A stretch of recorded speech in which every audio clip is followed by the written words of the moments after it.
Howdy, folks. Welcome to another episode of the Scannell Agenda. My name is Stephen Jeffrey Francis Scannell. Today's date is February 5th, 2018, and today's show is entitled Worldwide Graduated Wealth Tax. Another one of my harebrained schemes. But I enjoy working on these theories of mine. Now, theoretically, if we in the world could get a handle on our rich people who have gone haywire and really actually hurt us quite a bit, because as I said on one of the previous shows, you know, the price for stealing democracy, or trying to steal democracy, is $40 trillion. Okay, there you go, pay the bill. That's the fine for you. And the way to go about getting this fine paid is with a worldwide graduated wealth tax. So I wouldn't say it's right up there with a perpetual motion machine, and I don't advocate for a perpetual motion machine. And some people have kind of made fun of my green grid transit system. None of what I do is the research I do, and I come up with something. It's basically off the shelf. And taxes are part and parcel of how we operate, how we build infrastructure in this world. And we do need to build infrastructure in this world, much more so than we need to build up the rich at this point in time. Because they've gamed our democracy quite well. Congratulations. They've done a good job at that. But, you know, I don't know how I'm going to get through to you people, but we got to make these reforms. We got to get out there and reform these systems that we have that don't work as well as better systems. You would upgrade your car, you would upgrade your boat, but you wouldn't upgrade your democracy with current state-of-the-art systems. Well, worldwide tax systems, I'm not for. Well, what do you mean? You know, am I proposing a worldwide graduated wealth tax? Not really, but I want to study it. I think it's a doable thing, but it may not be doable.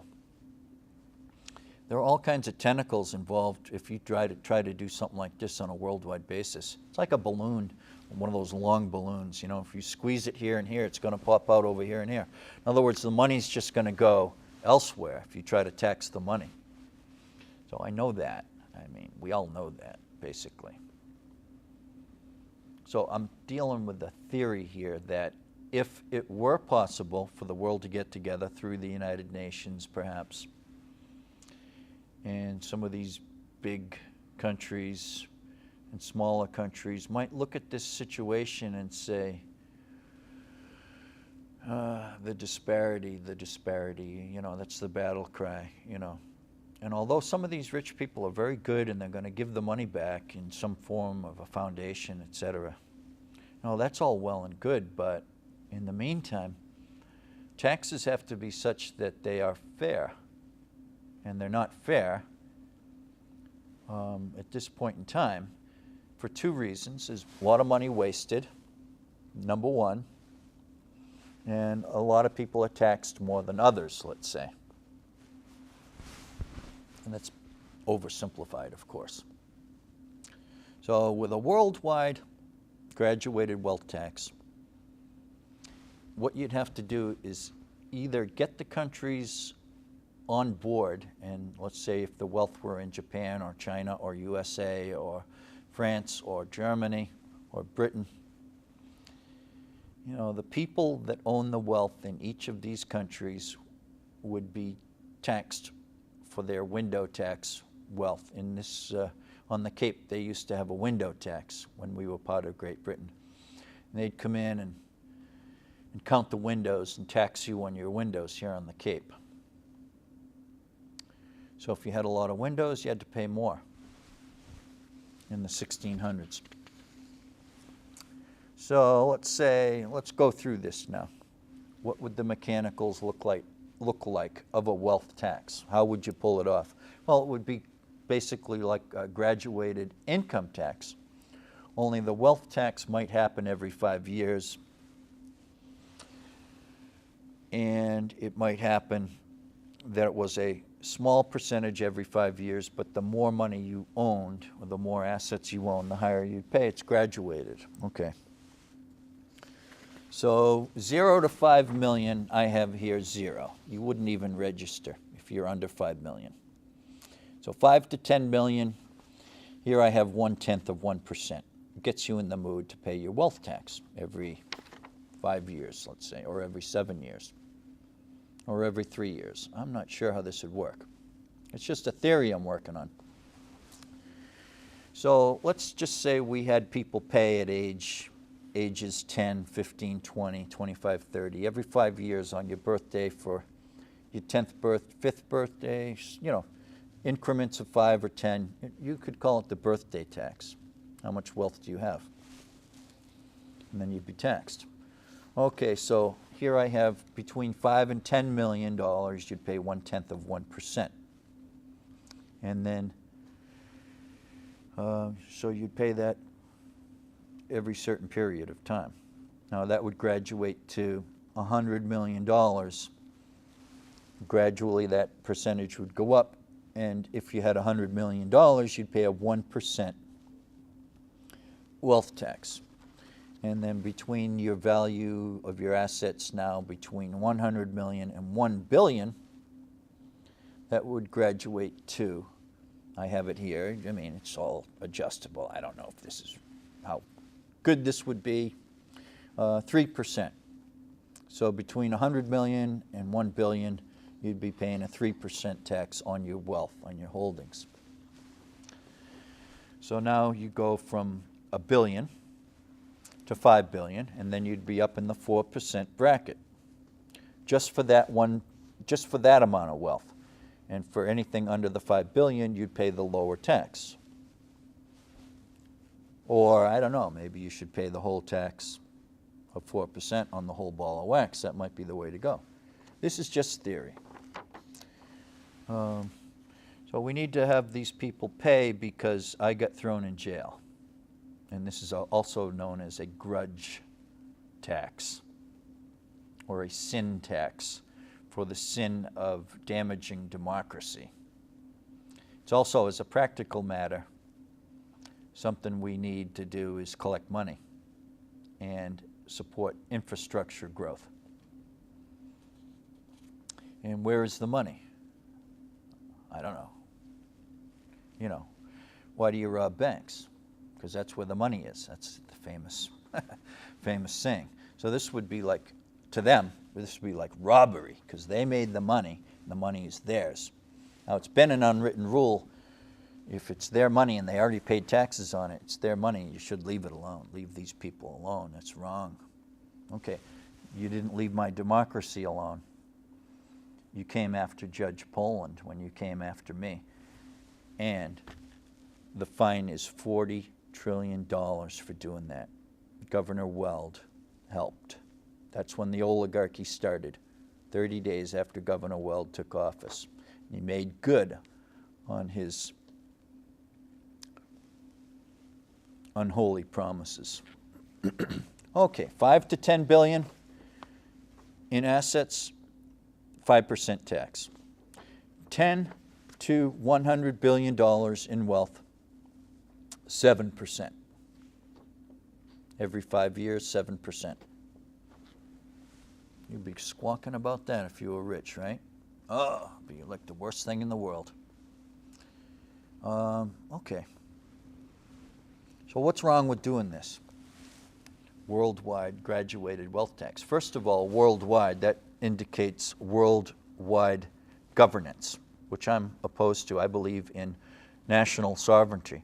However, we do have all kinds of rules internationally that we live with. We live with international norms and rules. and there's some agreements and governance. So if we had a holdout and all the money were going to the holdout because that's where the safe haven would be, well then the rest of the countries could get together and then ostracize that holdout and make sure they wouldn't win. For instance, put a clamp on the money coming out of that country. Okay, there's your money, it's in that country. Go ahead, make it work. You're not going to be able to. With worldwide agreement in principle that this would be a good idea. That's the first step, worldwide agreement in principle that we can and should do this. And it's my grudge. So you could add that in as a factor. People have grudges. But you might say, well, justice has grudges. Why do we put people in jail for robbery? Isn't that kind of like a grudge? Isn't that a crime? Stealing democracy isn't a crime. All this money in politics, that's not a crime. I think it's a crime. That's just me. I'm such a moralizer. You know, I'm running for Pope and all that. You know, it's kind of nuts, right? So that would be it. 7% would be the top bracket every 5 years that you would pay if you had 10 billion to 100 billion in assets. Every 5 years you'd be whacked. It'd be the horrible thing for you. You're whacked by 7%. So I think it's a good idea. But I don't know. Can I say I really know? I mean, this is like, so this energy crisis that I say I've solved the energy crisis, I have this monorail system and it's got all these pipes for hydrogen, compressed air, natural gas. So we don't have the money. And let's just say we can do this worldwide graduated wealth tax, and the money would then go into this green grid T worldwide. Now, if we're coming together on the standards and we've modeled it up of a dovetail track, et cetera, and the pipes, then the next step is to say all these systems are going to change.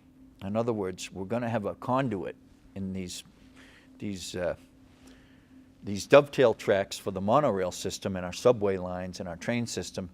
They're all going to be basically have a pipage backbone. This is bundled pipes. So let's say if you look at 7 pipes, and if you just, in the simplest way, you have 7 pipes,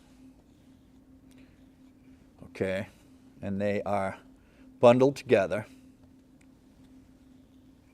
That's what I call, that's called a 7 pipe in my design work. And there's all kinds of variations on that. Okay, that's a 7 pipe. And now we're looking at, let's say, hydrogen. And then we're looking at compressed air. And we're looking at broadband. Or let's call that cable. Or let's call it fiber optic. So that's fiber.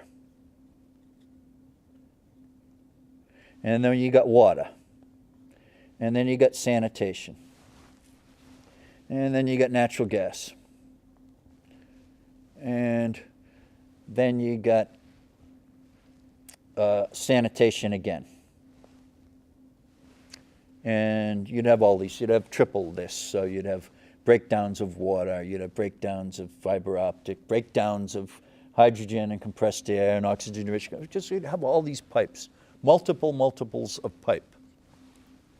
Their job would be to carry energy, to carry utilities, to carry the transit system, this new green grid T. So the beauty of this system is that we can tax the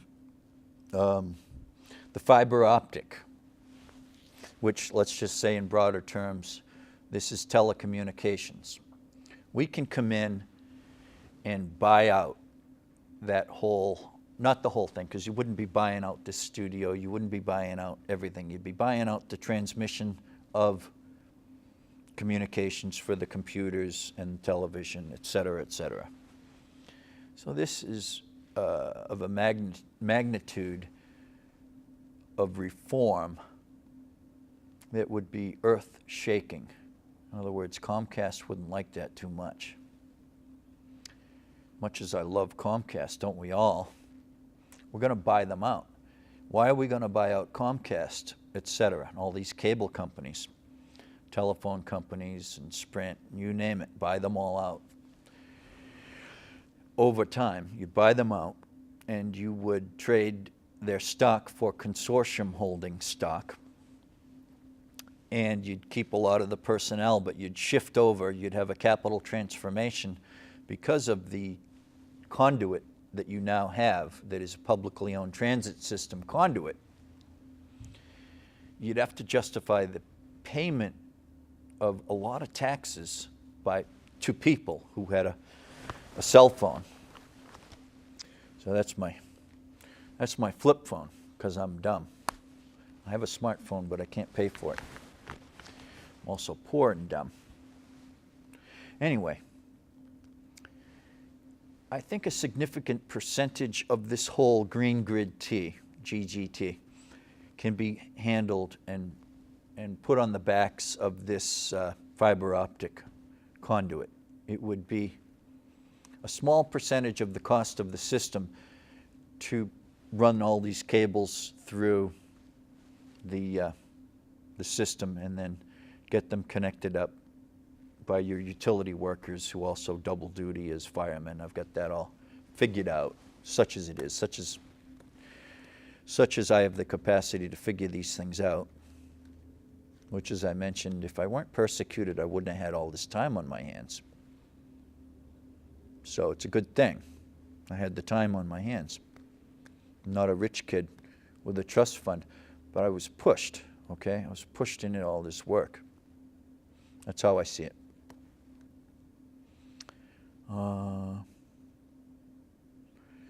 So let's just say the worldwide graduated wealth tax would kick in a lot of money into this green grid T. Worldwide standards for the tracks, you know, a world-class, truly world-class system. And these monorails would be a little above your treetop level, about 100, 120 feet, let's say. And it would be a most enjoyable ride and a very smooth ride on air. Maglev systems on air, on a cushion of air. That's where I am on this thing. But these conduits, multiple conduits, and that's just a simplified version to just explain to you that multiple conduits mean multiple incomes and multiple expenses. However, is it doable? It is doable. I think it is. Especially because you have steel in the system, but it's not like steel and it's rusting and you've got to paint it. Some of the carriages to carry these monorails I have are combination steel, which would be expanded wire plus high-density polyethylene, which would be kind of manufactured and molded as you go. And it would be blimp-based manufacturing of these. A lot of it would be blimp-based, that this stuff would go in and get installed. And so you're looking at a lot of basic improvements in technology. Then it's a 200-year system, okay? So for 200 years, we'll have natural gas running in these pipelines and hydrogen and compressed air. It should be good for a couple hundred years. Now, you can't say that. Oh, of course. Wait a minute. We had the steel rails were good for about 200 years, right? So they're still good. I mean, there's still a lot of good steel rail systems that work fine. Don't pull them out necessarily, but These taxes are necessary. This worldwide graduated wealth tax is very necessary. As I've figured out, this is the stick. Now the carrot would be to get all this money in the world on task with this utility and energy system. It's a green grid utility and energy system requiring great amounts of expenditure. And so that's a utility, basically, public utility, public transit. So you need massive amounts of money to do this. And so what I'm saying is, all right, say you've got someone who's worth $40 billion. Maybe they're living in China or they're living in America or wherever they are. Now they're going to be faced with either paying the wealth tax or being incentivized to invest at 2 to 3% some of their holdings in this utility, which would be very, very safe utility. This would be very, very safe. Utilities have always been fairly safe. And this is all part and parcel of the Love Power Grid Consortium, where we do all these capital transformations from all these old dinosaur technologies over to the green. It's kind of like the fisheries work I do. We've got to have capital reformation to go from all the dinosaur fishing over to the green fishing so we can make money. Well, it's beyond the money deal with the climate change, as Bernie Sanders can tell you.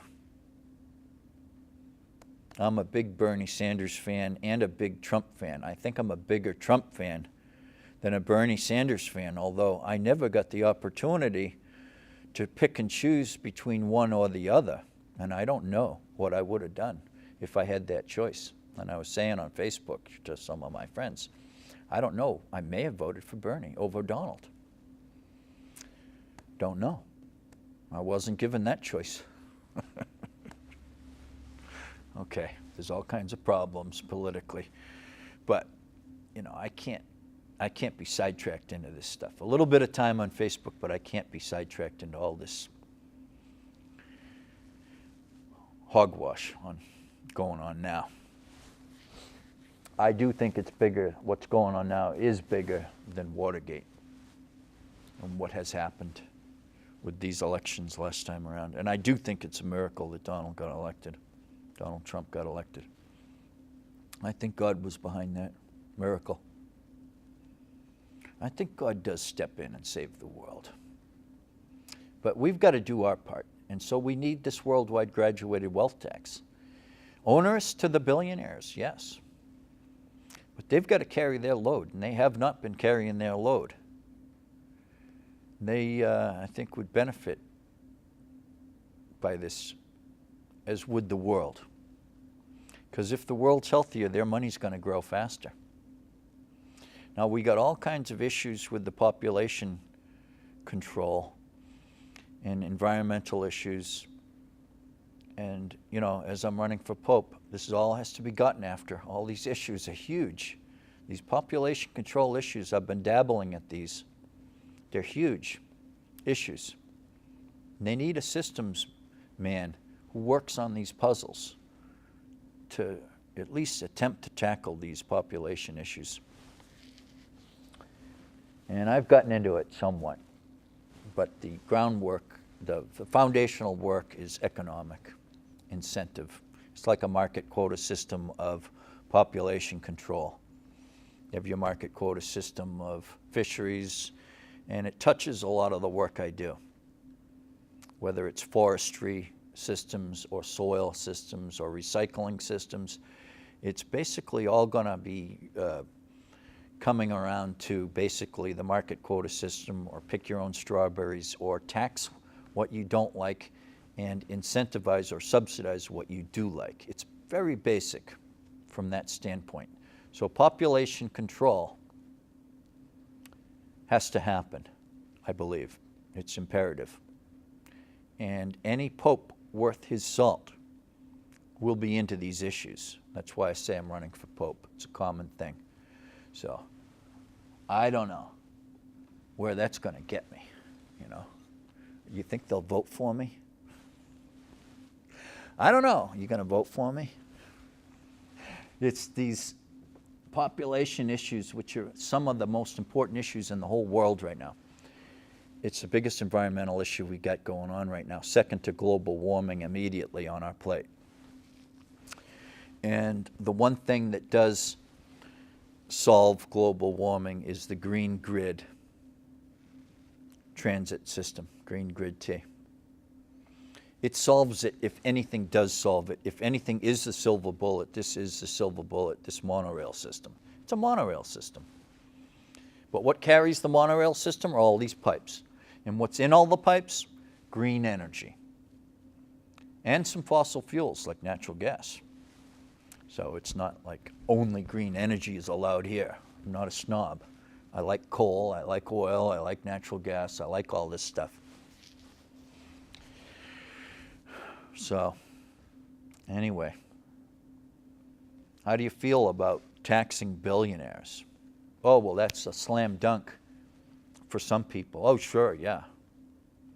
You got to have a good excuse to do all this stuff, and it's got to be a good excuse internationally, because if you're going to tax wealth in the United States of America, all you're going to accomplish is chasing the money out of the country. Anyone could tell you that. If there's nowhere for your capital to run to for a safe haven, then the wealth tax makes sense. And that's the only way it's ever going to make sense. So it's got to have worldwide agreement. So the worldwide agreement has to come along with the green grid T as a system to save us from our fossil fuel issues. Okay. So these wealth tax issues, you know, they might be a little boring. But to me, I'm the type of guy that over the years, and on Nantucket, you know, they say you go to every selectmen's meeting, you go to every one of these meetings, and you do other meetings too. You're on these harbor advisory meetings, and you're going to this CHAB meetings, you're going to all these meetings. I couldn't do that. Well, I can do all that. I mean, that's my father's son. Okay, he was chairman of every committee he was on. I think it's genetic. Going to meetings could be genetic. And you might say, oh, wealth and tax issues are boring issues. Yeah, you might say that. If you don't design infrastructure, you might say that.